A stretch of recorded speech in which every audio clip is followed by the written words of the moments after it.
Thank you again for your time.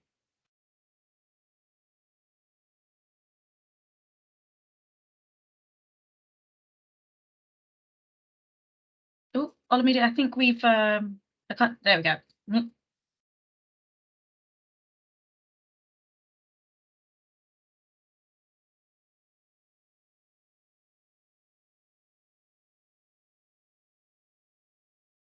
All right. So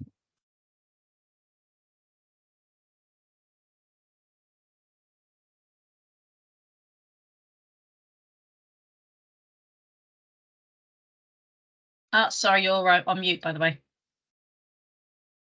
you can you see my face, right? I can see your face, we can see your screen, and we can hear you. All right. All right. So Thank good you. evening, everyone. Good evening, students, lecturers, and alumni on this call.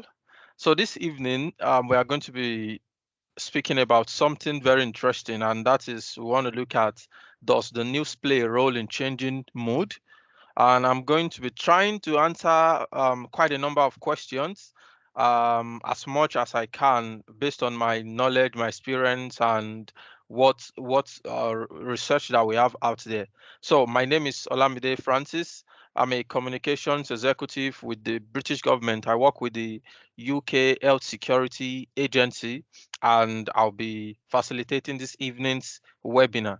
So this is about myself. I work with the UK Health Security Agency as a communications executive. So much of what we do is designing policies, directions for the broader Department of Health and Social Care. So we advise the NHS, we advise government stakeholders on how to tackle issues of health relating to the UK. And obviously, as our name suggests, we try to secure the United Kingdom from entrance of infectious diseases, novel diseases, and quite a number of things like that. So I work in the communications department of that agency, and much of our work is interfacing with journalists, stakeholders, designing communication strategies, campaigns, and helping our organization say what they want to say, how they ought to say it, and to the right people. So that's what we do. Before that, I've been a writer. I used to ghostwrite for quite a number of writing agencies and influencers and celebrities. So I help write and edit books. And also, I've been an ex-journalist. I've worked with the biggest newspapers in Africa. I've worked with Punch newspapers, always quoted on the Reuters report every year. The biggest, one of the biggest newspaper in Africa, definitely the biggest in my country. So I've been an ex-journalist, worked with about 3 or 4 reputable newspapers. I've been a ghostwriter, and in London, yeah, I've worked as a PR executive at a big PR agency in Oxford Circus, and I've also volunteered as an alumnus of the University of East London. I volunteered to work as a media assistant during the inaugural season of the British Women Wheelchair Basketball team. So, East London Phoenix, I've worked with East London Phoenix as a media assistant. I've worked on quite a number of projects. I see Apostolos here. Apostolos used to be my team lead in quite a number of projects I worked on as a student ambassador in the University of East London. So of course, I finished from the University of East London, masters with distinction in media and communication industries. And interestingly, before that, I've got a background in science. So my first degree was in environmental management and toxicology. In my second year in university, I just discovered that I loved communications, I loved writing, but I still love science. So I just stood with it, knowing that after school I wanted to go fully into communications. That's how I ended up in communications. And from my work experience in communications, I thought that what is best for me is to have a second degree in communications, and that's what led me to University of East London when I eventually came. So that's a little bit about me. I've been trained by quite a number of reputable organizations. I've been trained by the British Civil Service. I've been trained by at the Global Communications Academy. I've been trained by a Government Communications Service. I've been trained by UNICEF, Reuters, Red Media, and quite a number of host of trainings that I have received for myself. So that's a little bit of myself. So on the side, I work with my wife to run a small writing agency on the side. There we design CVs, cover letter, train people on job, and we do media training and strategy on Salix Media. So that's out of my what I do majorly. My wife controls that while I just come in to help. So before we begin today, I would like to test our knowledge on news media and communications. Let's just relax and answer a few questions that we can begin to talk about what we want to discuss about today. So are we good to go this evening? Before I begin to drop my questions, I tried to put this in a format that we used to use when I was doing my masters on Kahoot.it, but I don't know, something does happen, so I had to put them on PowerPoint here. So if we are ready, you can just put your answer in the box.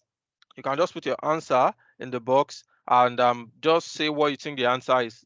So the first question is, what do you think is the main purpose of news media? What do you think is the main purpose of news media? Is it to provide information? Is it to entertain audience? Is it for business investment? What do you think is the main purpose of news media?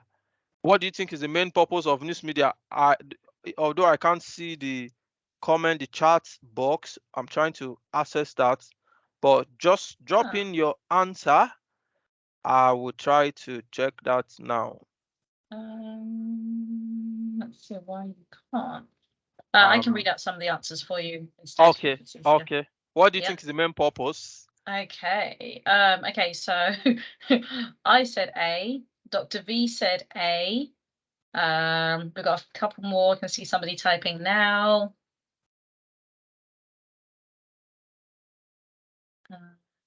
I can see Kevin Chambers is typing. All of them. Charlie says all of them. Kevin Chambers says A. Any other answers? Okay. Well, I'm going to reveal the answer now. We've got another answer. Manipulate the original news to spicy and make money. That's interesting. That's interesting. Yeah, well, we'll try to, maybe we'll talk about that later. Of course, the news companies also have to make money, and that's one of the issues in the news industry. You know, you see a lot of journalists who are into journalism and they don't want to stay so long in the job, because complaints of journalists is about pay, it's about work conditions and quite a number of things. And it's so the company has to make money in order to pay staffs, and quite a number of factors involved there, which we can't go into today. So if you chose A, you are correct. The main purpose, or what should be the main purpose, is to provide information. What should be the main purpose of news media is to provide information, nothing more. It's to provide information. And if you are if you are providing information, you are doing your job. But if you are doing something else as your main purpose, then you are already deviating from your job as a news company. So it's to provide information. Second question, what type of media includes radio and television programs? This is simple. What type of media includes radio and television programs? Just put the answer in the comment section. 1, 2, 3. What kind of media includes radio and television programs? These are just basic knowledge for us to grab.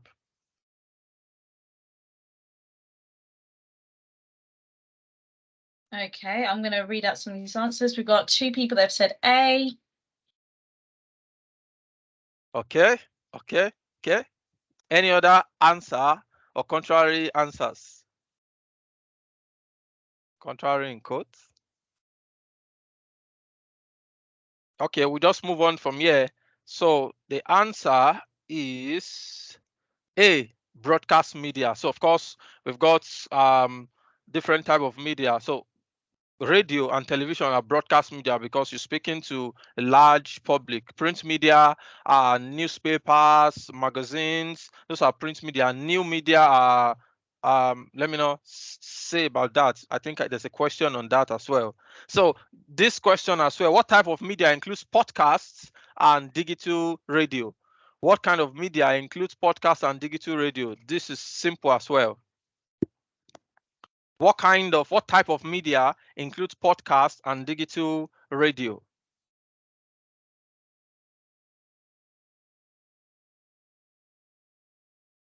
So Any we've got two answers. We've got two answers that say C. C, new media. Okay. C, new media. Any other answer? Yeah, okay. If you chose C, you are correct, and that's new media. So podcast, digital radio are examples of new media. They're new media. Outdoor media, of course, we know what outdoor medias are: the billboards, the signboards, and digital boards. Those are examples of outdoor media. So probably the last question, this is okay, second to the last maybe. What is the most common form of digital media? What is the most common form of digital media? What is the most common form of digital media? Any answers?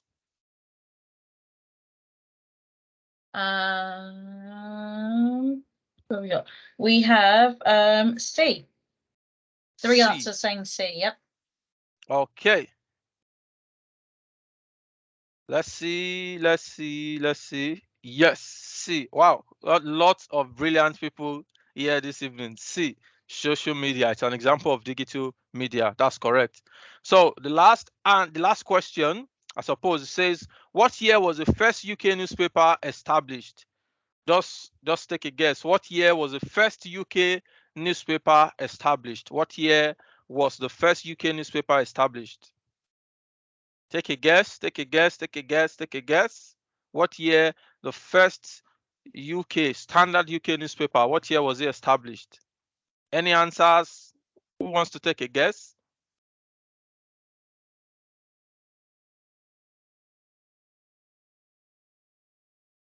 Who wants to take a guess? We have one answer of A. Okay, 1701A. Okay.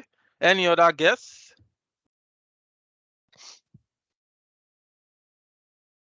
Okay.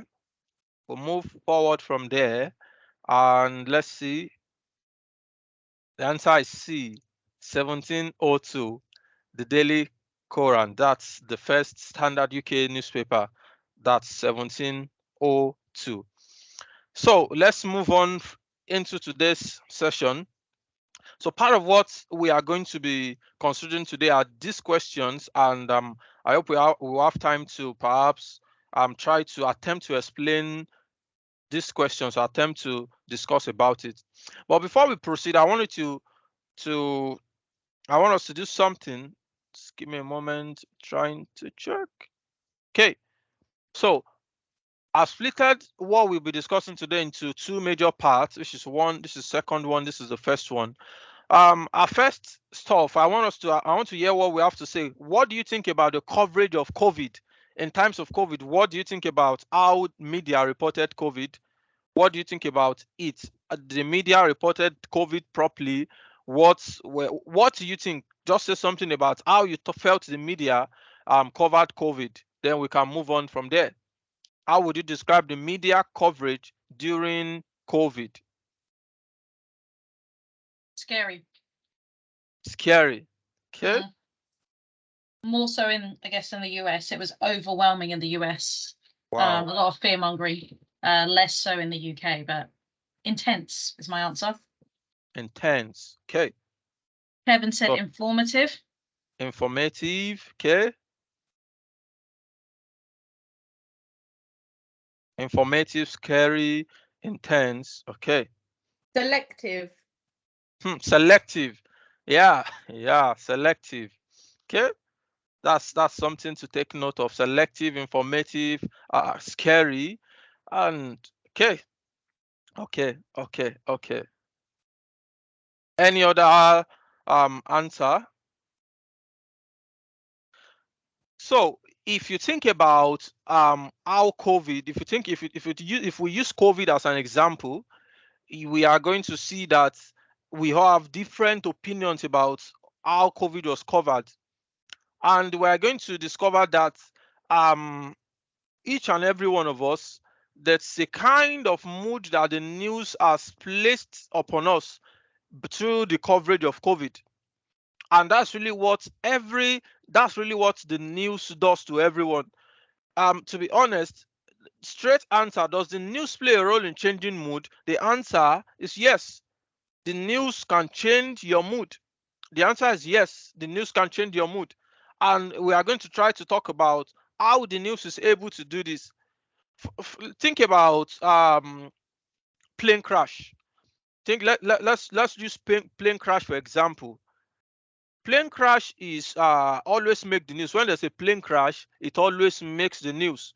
No matter how little, no matter how fatal, or no matter how many number of casualty that happened, is going to make the news. Oh, one person died, two-person died, three-person died.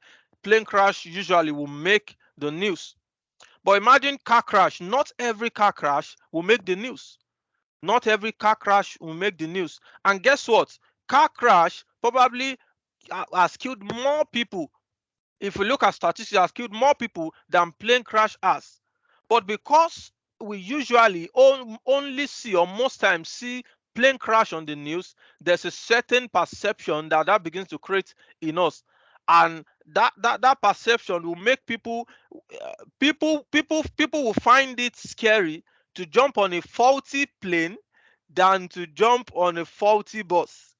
It has created that kind of perception. So a lot of people are now thinking that, oh, death by the bus is minimal, or death by the bus can easily be uh, escaped, so to say, rather than death by train or accident, or plane accident. Is because the news have created a perception. Constantly we have been bombarded with news of plane crash, plane crash, and plane crash, and that's why we begin to assume that, oh, I don't have to go use a plane that is faulty, but I can still jump on a faulty bus, which the two things are accidents. That's one of the way the news can change people's brain, can change the way people think. When there are tornadoes, for example, another example is the example of tornadoes. When there are tornadoes or hurricanes, you find it in the news. You find, oh, there's hurricane in the US, there's hurricane in this place, there's a tornado in Asia, and all kind of stuff like that. It comes to the news. However, we don't always hear about the death rate of asthma. Just for example, the death rate of asthma, a sickness. And whereas many times more people have died from asthma than more people have died from hurricane. However, because the media chooses to always put in our face hurricane, hurricane, now we begin to think that hurricane is more harmful than asthma, whereas more people are dying from asthma. That's an example of the way the news can change people's perception, and the way the news can lead us into so many stuff. So does the news change our mood? We have spoken about that it is yes. So as humans, it is in our nature to always know what is happening in the world. As humans, let's be realistic. As humans, it is in our nature to always want to know what is happening in the world. And in our quest to want to know what is happening in the world, we easily get entangled with negative news. We get our relationship with the news cycle sometimes become negative, and this is a part where we are still going to talk about the impact of negative news on mental health when we talk about this. So it is easy for us to get into a negative relationship with the news cycle as in our quest to know what is happening around the world. And there's a term in media what we call doom scrolling. It's called doom scrolling, DOOM scrolling. And many of us do that. Doom scrolling, you find a lot of people just scrolling through their phones, just checking for what is happening, scrolling through their phones, checking for what is happening. We call it doom scrolling. It's an endless scrolling out through your phone or your mobile gadget screen, searching for news. And if I are to be honest, negative news spreads like wildfire, even than positive news. and that's how our mood begins to get changed. Negative news spreads faster than positive news. And as we said before, where we said COVID is scary, people are selective in reporting. This is where it comes in. Newsmakers uh, have to contend with both negative and positive news. Newsrooms want to remain relevant and still keep up with with journalism ethics, and they still as well want to make money. It's what we said at the beginning. In the quest for news organizations trying to make money and trying to maintain to stay objective, most times there's confusion, and then that's what leads to a lot of sensational news that we see, a lot of distortion of the news, a lot of things that are not being said the way it's supposed to be said, because everyone wants to make money, everyone wants to stick to the side they have chosen to be, which is not supposed to be. But the industry has made it look so normal, like we said. So many times we often feel that it is important for us to stay informed on current events, especially when negative events are happening. We think it is important for us to stay informed on negative events, and this is how the media will manipulate our mood. That constant urge and the need to stay informed on what is happening is how the media can manipulate our mood. And there's something about news that maybe many of us don't know. No matter how you chase after the news will always seek you out. The news will always find you. Either you chase after the news, either you find the news, either you don't find the news, either you are quietly on your own, either you switch off, you turn off your mobile data on your phone, either you turn off your internet, either you turn off your Wi-Fi. The news will always find you one way or the other. You somehow know what is happening in the world. I don't know if anybody has ever been in this situation, has ever experienced this, because a lot of people do experience this all the time. No matter how you run, especially in this age of a lot of algorithm, the news will always find you. If you don't want to know about what is happening in Britain, you just go to Twitter. The algorithm will bring up news happening in Britain to you. You don't want to know about what is happening in your city. The algorithm, social media algorithm, will bring up what is happening. In short, recently, my Instagram explore page, I had to intentionally shut down every post that I don't want to see on the explore page. I had to intentionally shut it and say, oh, this post, I don't want it, don't bring it to me, because my explore page was looking so it's lots of stuff I don't want to see are there. I had to intentionally shut it down. That's the algorithm. The news will always try to find you. Even though you don't seek out the news will always seek you, and that is the way your mood can be manipulated. We've seen people move from being happy to being sad because of certain things they go to watch online. We found people even commit suicide because of certain things they see online. And this is a call for younger people, or some of us are parents, concerning our children, concerning young people that we have around us, that we ought to be careful. We ought to keep an eye on the things they are watching online, because it can be very dangerous for certain age. So we ought to be careful, because the news will always seek you out as long as you've got a mobile gadget. With this in mind, the goal for every one of us is to find the balance between feeling informed and getting and being educated, between information and being educated. So we don't just while we are so we don't become totally overwhelmed at this. We need to strike a balance between your search for information and your search for education on that matter. When good news is available or situation changes for the better, news will come to you. When the news is bad, it will come to you. So you just have to strike a balance between that information you are searching for and what all over and things that are happening all over. We've got to strike a balance. Like we mentioned in the case of COVID, during the height of the pandemic, watching the news became necessary for a lot of us. Lockdowns were introduced, restrictions were being changed frequently, mask mandates were enforced and unenforced. So That's what we saw during COVID, and so we wanted to stay up to date, and up to date with that. And we can, for a lot of people, that became devastating for them, changed their mood totally.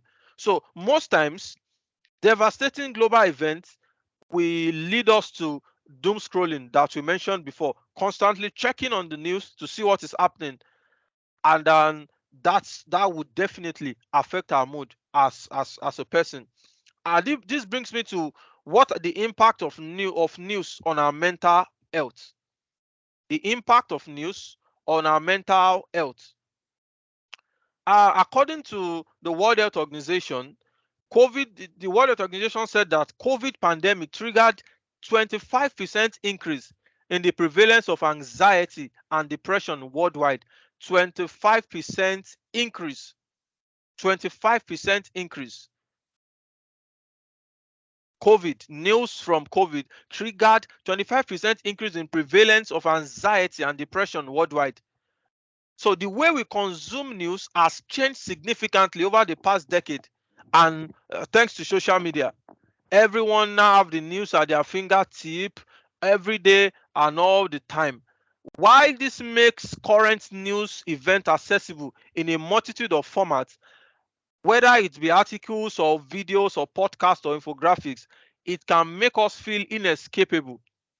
There are many of us who don't want to see these things, who don't want to hear these things, but because we own a gadget, those news will eventually always seek us out.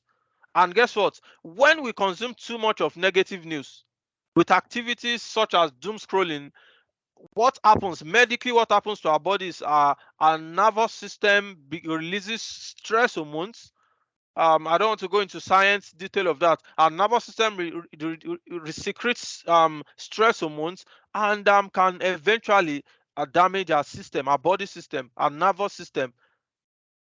So cases like fatigue, anxiety, depression, insomnia, you find it amongst people. Lots and lots of consumption of negative news all the time. Impact is huge on the health of everybody. Another question I would want to answer is there such a thing as too much of news consumption? Is there such a thing as that? Too much of news consumption? I would say that, is there anything as too much of news consumption? I would say the answer is subjective. When I was working as a journalist, I had to read a lot of news reports because my job required that I do. So at that point, I could say I'm not consuming too much of news because my job permits that. But for ordinary people on the street who have no business, who have no direct business with the newsroom or with the media, if you have identified that engaging with a lot of news is not befitting for your mental health, I beg you, consider reducing or altering the ways you consume news. Once you observe that consuming lots of news is not beneficial for your mental health, you just have to move away from it. As we said before, there are lots and lots of news company, lots and lots of news sources, lots and lots of news agencies that are out there today, and people are saying different kind of things, and you have to take control of yourself. People are out there to make money. There are blogs, there are sensational news, people saying all kind of things just to advance their agenda. And you may keep consuming and consuming and consuming, and it keeps affecting your health. So if you have identified that news or too much exposure to the news is not beneficial for your well-being, you've got to consider reducing or altering the way you consume news. Like we mentioned before, news about catastrophe, news that are shocking, people find it quite fascinating. Shocking news about war, news about tension, people find it fascinating, and people want to stay there and keep on watching and seeing where does this end, where does it go, how many people have been killed, how many people have died. People find it fascinating, and because the media knows that people find it fascinating, they easily find a way to manipulate that. So they help you to sit in front of the TV, help you to listen to the radio, help you to stay on your phone, in order for you to stay up to date with the news. And many times we don't even need to listen to some of this news. So we must know where to draw the line. We must know where to draw the line. Another question I want to answer, I would like to answer is, can you be addicted to the news? Can anyone be addicted to the news? Yes, anyone can be addicted to the news. Some people listen to the news on radio for background noise, or come across articles while they are scrolling to Twitter. While you are doing all of this, you might not notice the effect, the negative effect that is this news is having on you. You might not notice it. However, it is important that news doesn't rule your life, which is what we said before. News doesn't rule your life. You must be able to strike a balance between being aware of what is going on, and living your life. You must be able to strike a balance between being aware of what is going on and living your life. You must not let anything externally that is none of your business, in quotes, because lots and lots of things in this age that we are in, there are lots of information out there. Some is our business, some is none of our business, but everything is staring at us right in the face, wanting us to digest, wanting us to consume. We must be able to put a balance between having our life back and trying to stay informed. If staying informed is going to affect our personal life, we must consider stepping back and doing what we are supposed to do. This is very important. So I wanted to talk about ways to control our news consumption, but before that, I will speak a little bit on bias reporting. What are the effects of bias reporting on public opinion? If you have got any question, just put in the comments section, or you can keep it till we finish, whichever one you choose. So what are the effects of bias reporting on public opinion? This is one of the ways our mood is being changed. People come with various different news media, are opinionated. Different news media have different opinion. For people who do not really understand the media here, take a look at the media that we have. I don't want to give example. I don't want so people don't come for me. I don't want to give example of organizations and their orientation towards news. But have a look at all of the British newspapers, for example. You observe that everyone has a leaning. Everyone is leaned towards a certain point, and whatever they will be reporting is going to be to favor the point you are leaning against, and it's going to be against that part they don't want to be. Look at the US, for example, Fox and what's the other name now? Fox News and CNN. You see, two different people. And so if you go to CNN to read a certain news, if you go to Fox to read the same news, you may be having different perception about news. You'll be hearing it will be the same event. They would be reporting the same event, but many times you'll be getting different interpretation of the same event. That's what the media can do. So that's why here we said that if a reporting is biased, it has an effect on public opinion. One of such effects is that there will be no trust in the media. There will be no trust in the media, because when news reporting is biased, it will discourage people from trusting the media and from seeking out news from other sources. People will no longer trust the media when news is becoming biased. And we as consumers of news, these people are there for business. We must not let them affect our mood. We must not let them impact the way we live our day-to-day life. So there could be decrease in trust in media. That's one of the effects of bias reporting. There could be increased in polarization of public opinion. Increase in polarization of public opinion. What do I mean by that? What I mean by this is that there will be extreme public opinion on certain topics. So when you want to report about something, all you'll be hearing is the extreme parts of that thing. If you go to another news channel, you see another extreme part of the issue. If I'm trying to think of an example now.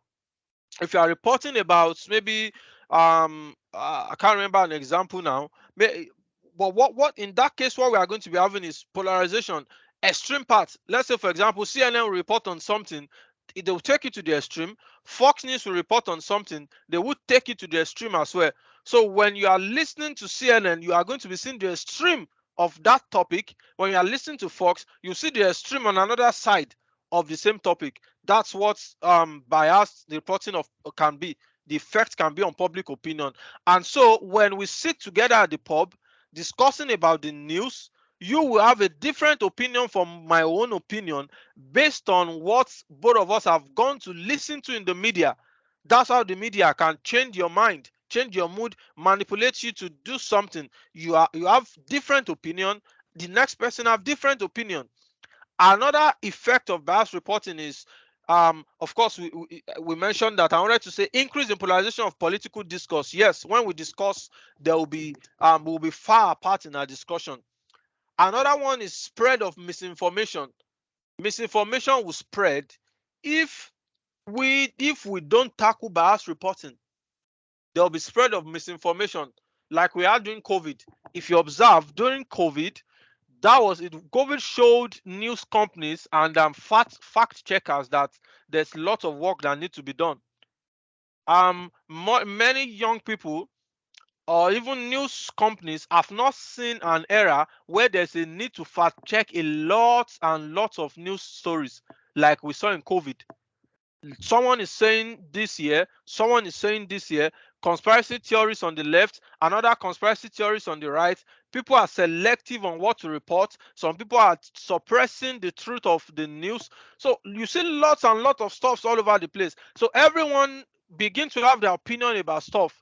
Somebody will tell you vaccine is good, another person says vaccine is bad, another person, I'm not saying it's good or bad, but I'm saying different opinions all over the place, that people now find it difficult to make a choice on their own because this media is trying to give them certain narrative, another media is trying to give them different things. Spread of misinformation. Those are some of the issues that may arise when there's bias reporting in public opinion. And this can influence our decision making. That's number 5 in this place. The influence of news on decision making. That can influence our decision making in the sense that um, the news will provide people, or the information the news company or the media gives people can give them information to help them make informed decision. One of the influence of news on decision making. The news can help you make, either you make informed decision or misinformed decision. Based on what the news has told you, you might make certain move or take certain action that is going to affect your life either positively or negatively. That's one of the influence that the news can have on people. And that's what we say, the news cannot just change your mood, the news can push you to take action as well. So the news cannot just change your mood, it can also push you to take action as well. So the news can alert you to potential risks and opportunities as well. The news can shape public opinion, influence policy decisions, quite all right. The news can provide people with better understanding of a particular issue or situation, and the news can alert people to changes in market industries and may affect the way they make decisions as well. That's part of the influence that the news can have on you making a decision. The news can choose the school you want to go. The news can choose the place you want to situate your house. The news can choose countries you want to travel to for you. That's how the news can make informed decisions. So it will move from changing your mood to now coming into your life and making decisions for you. So the roles of social media and news reporting, that's simple. In our next slide, perhaps we'll talk a little about that. The roles of social media in spreading news. That's a key factor that we are in today, and yet we are moving we are moving from social media down to another level of the internet, which a lot of us call Web3. Social media in spreading the news spreads like wildfire.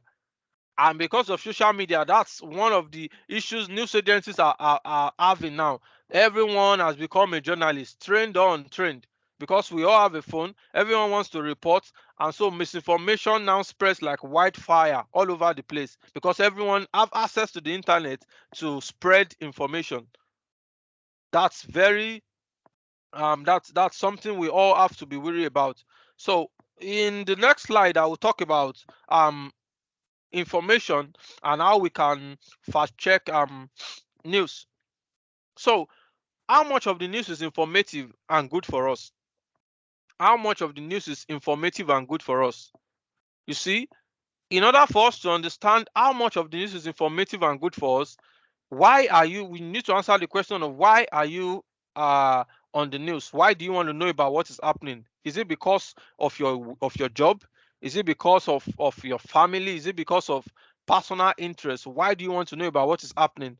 Is it because you've got an exam to write, so you've got to listen to the news, or you want to be able to have a conversation with people about what is happening? So it all depends on what your personal opinion is, what your personal reason why you are chasing after the news. How much of the news is informative? How much of the news is informative is that news that gives you what you want, that news that gives you what you want in the way that you want it. And it is in a bid for people to escape the overflow, the rush of information. That's what brought about what we call the newsletter, what we call their alerts to your news. So, for example, myself, I don't listen to every news. Much especially with my current job, I only have to listen to health news and other news that relate to my organization. Aside that, there are many news I don't bother listening to, because lots and lots of information where you can't really define why you are listening to this can have adverse effect on you, and that's very important. How much of this is informative and good for us is how much of the news that gives you what you want and in a manner that you want it. That's how you can measure how much of this news is informative for you. And we said before, and we are still going to discuss about how you differentiate between fact and opinion. News should give you the fact and let you go and make your opinion. News should not impose their opinions on you. That's how your moods have been changed. News must not inform opinion on you. News must give you fact and let you form your own opinion. That's how news should be. That's how the media should operate. So the first point here is the role of fact checking in news and how do we evaluate news. I think I've got a slide on that here. How do we evaluate news and the role of fact checking? We said during COVID, lots and lots of fake news. Lots and lots of fake news, lots and lots of propaganda, lots and lots of conspiracy theory, lots and lots of things that we see, and that was not beneficial in any way to anybody. How do we evaluate fake news? I'm trying to speed up now. One, we have to check the source of the news. Check the source of the news. You don't go around spreading a news that the source is questionable, or you go to or getting news from blogs, getting news from websites that are opinionated. No, that's a no. We must check the source of news. Even so-called media organizations where people trust so much are even opinionated. Many are opinionated, and we have to be careful, let alone going to blogs and going to places that are plainly opinionated to get our information from. That is not acceptable. Second thing you need to look out for is look out for other reports. Don't just take one news for it. Look at other witnesses. Check other reports. What are they saying about this news? Check for different reports. What are they saying? So you can be able to rely on that story. Don't just take it from one news company and assume that it is true. Another thing is that read beyond the headline. Yes, this has become something else today. The headlines most times are used as clickbait for us to click, and you get there and find out that the story makes no meaning and makes no sense at all. So we must read beyond the headline to observe, oh, what is happening in this news. Read beyond the headline so you can know. Another thing is that you've got to check the dates of your news story. Many people are still spreading news of 5 or 10 years ago when it happened, because they find it sensational. They want to use it to spite some people. They want to use it to evoke something in people. Check the date of news that has been shared to you, news that you share around with other people. Information, check the date. Another thing, or the last you've got to consider is consider your own biases as well. Lots of ways to evaluate fake news. I just have to stick with 5. Consider your own biases. Take a step back. Consider your bias before judging a story. You know, if you see a news, for example, you support Arsenal Football Club, and then you see a news about Chelsea, there's a way the news sounds to your ear compared to when it's a news from Arsenal Football Club. That's just an example. That's like a bias. You are a loyal Arsenal fan, but now when you see a news of Chelsea, or maybe, oh, Chelsea's it's in the middle of the table, is on 10th position, you are a little bit maybe you are happy or whatever emotions are, but your emotions are different compared to Arsenal, who is the first on the table. That's what we're talking about. So your bias can step in order for you to, if I ask you to write about, if you are a reporter supporting Arsenal and you are to write a news story on Chelsea, it's very possible you impute your own personal bias in that thing you are writing, just because it's not the team you support. So you've got to consider your own bias as well. So I would like to also mention, how do we differentiate between facts and opinion? How do we differentiate between fact and opinion? The first thing you've got to look at when you are differentiating between fact and opinion, look for qualifiers.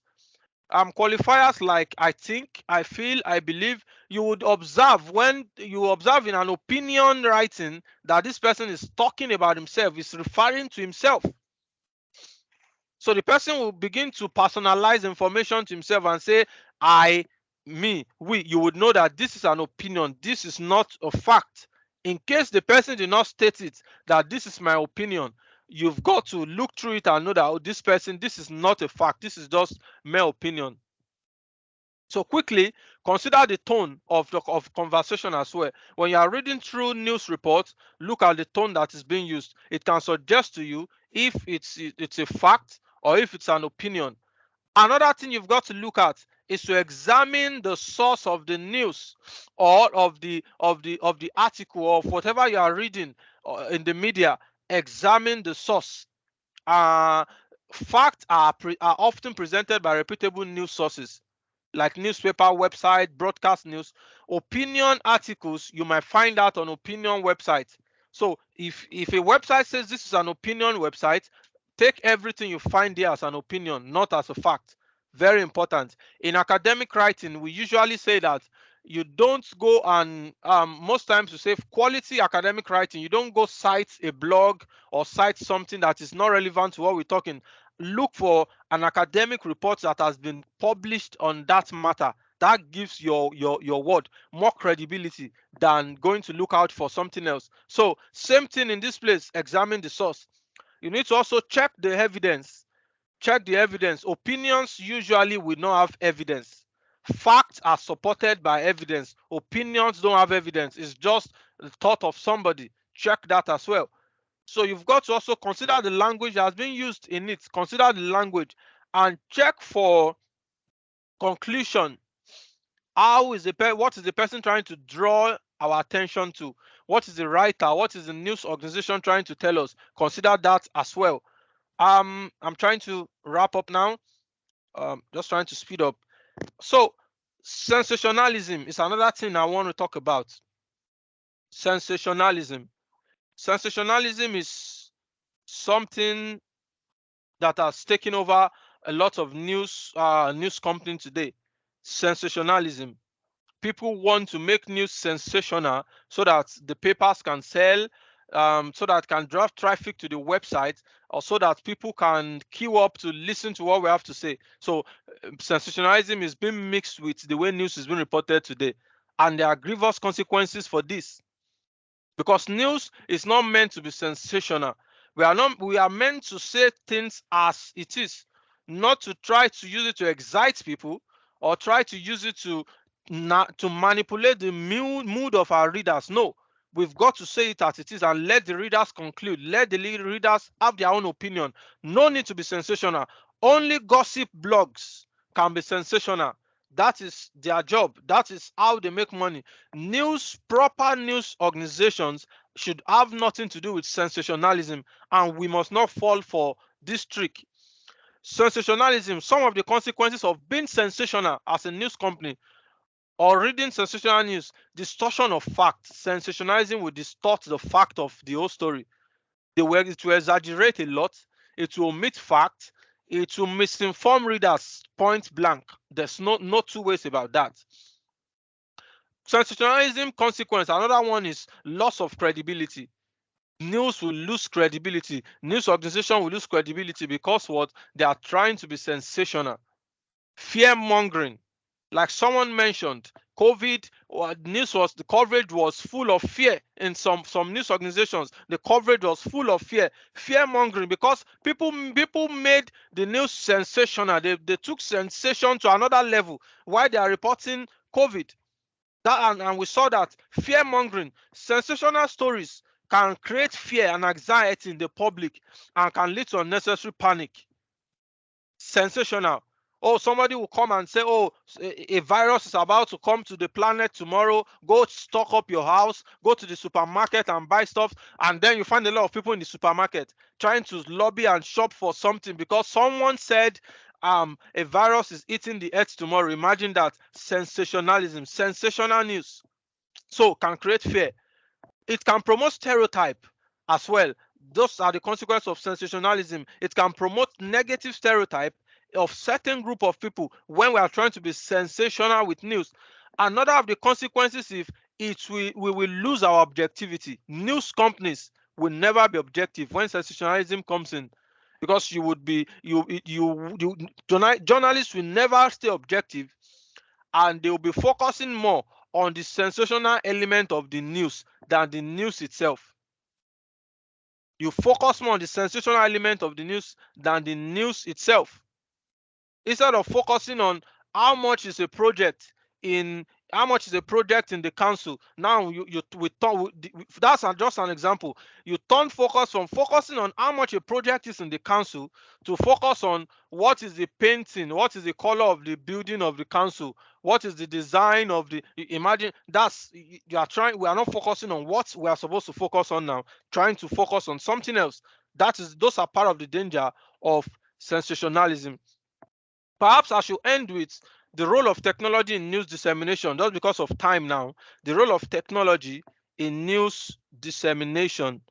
The role of technology in news dissemination. Sorry, I was just trying to check. The role of technology in news dissemination. First role of technology in news dissemination is automation. This is part of how our moods are changed.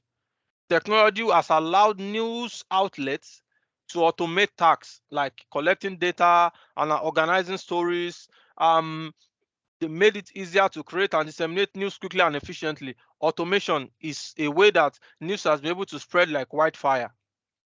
And that's part of the ways that our moods can be manipulated easily. Many people sleep and wake on the news, which is not supposed to be unless it's your job. I said that before. People, when some people are going to bed, the last thing they do is to check the news. When they wake up in the morning, the first thing they do is to check the news. Nah, that's not supposed to be. Do not let the media dictate the mood of your day. Do not let the media dictate how your day would go. Do not let the media dictate how you feel all the time. No.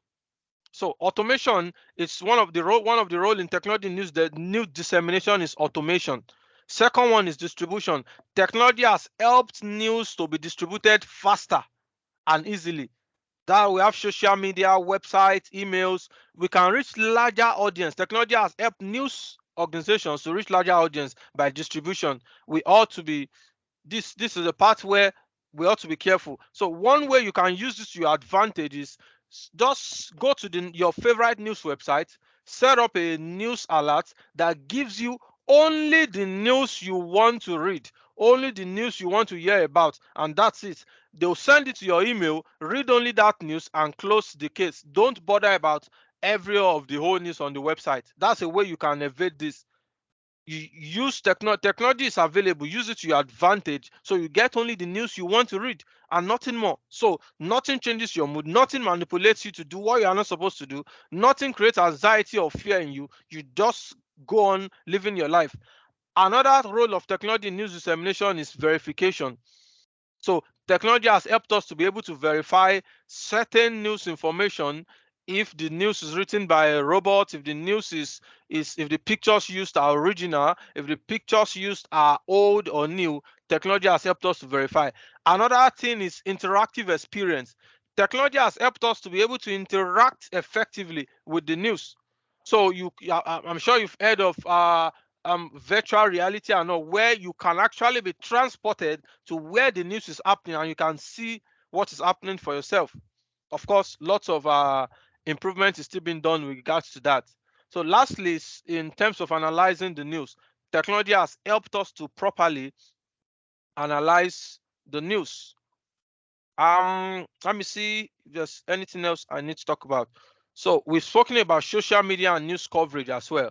Social media has played a great role in the way news is being distributed.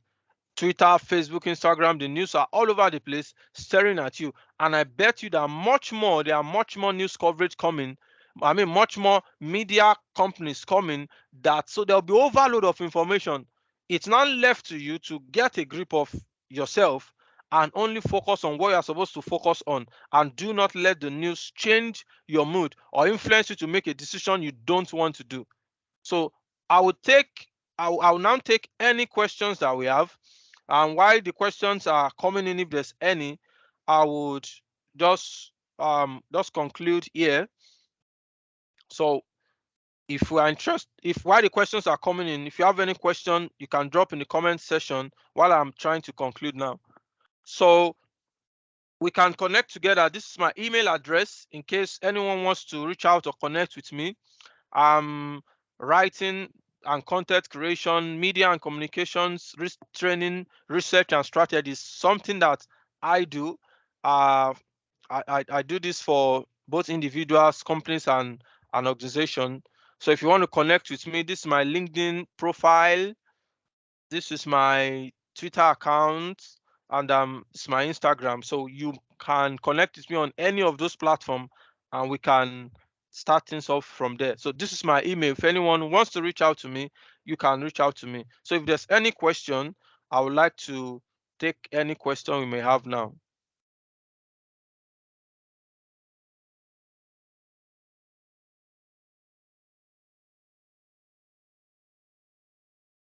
Before, I guess for anybody asks any questions, I would like to say a really big thank you. I know that I found that very informative, so thank you very much for your time this evening. I can see that we do have a question coming in now, but yeah, I want to say on behalf of the alumni team and alumni community, thank you. We appreciate your time and your efforts this evening for a great presentation, and I hope everyone else enjoyed it as much as I did. We're just waiting for Kevin to finish typing, and then I'll read out the message or comment. Kevin says, I have to go now. Thank you for your presentation. So yeah, perfect.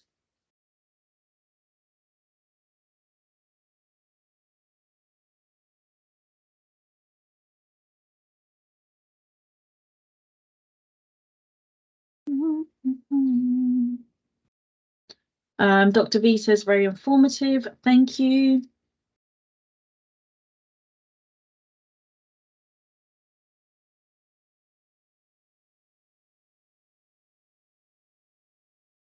Wonderful. Okay, stop recording. Hola, I missed the start.